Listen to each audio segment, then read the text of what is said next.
నేను ఒత్తిడి తెస్తున్నా కాంగ్రెస్ ప్రభుత్వం మీద, ఉద్యమకారులకు ఇచ్చిన మాట చేయాలని. మీకేం ప్రాబ్లము?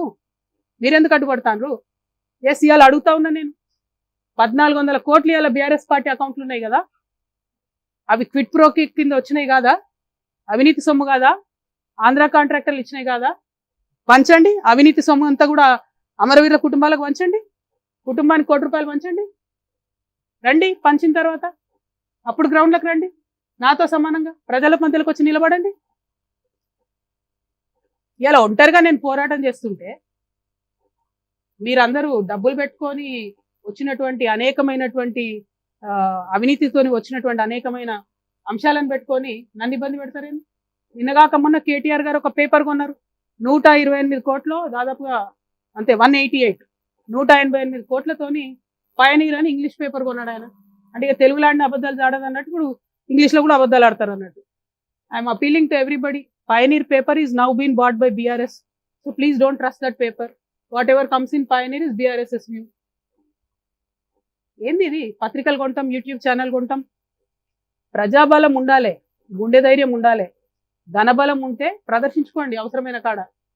మొన్న ఇక్కడికి వస్తే కూడా ఫ్లైట్లో వచ్చిపోయారేమో కదా, హెలికాప్టర్లలో వచ్చిపోండి. మేము సామాన్యులం, మేము కార్లలో పోతున్నాం.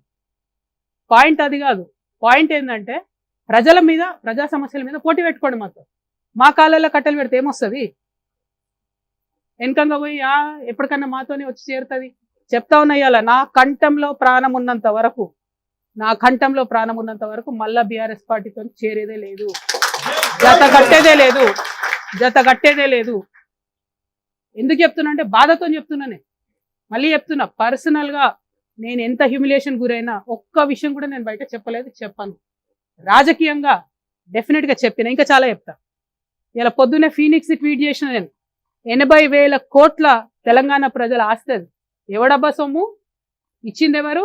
హరీష్ రావు గారు, కేటీఆర్ గారు కాదా ఫీనిక్స్ అనే సంస్థను పెంచి పోషించింది, కాపాడింది? ఎక్కడోడు వాడు? తెలంగాణోడా, ఆంధ్రోడా? ఎందుకని పంచిపెడతారు మీరు?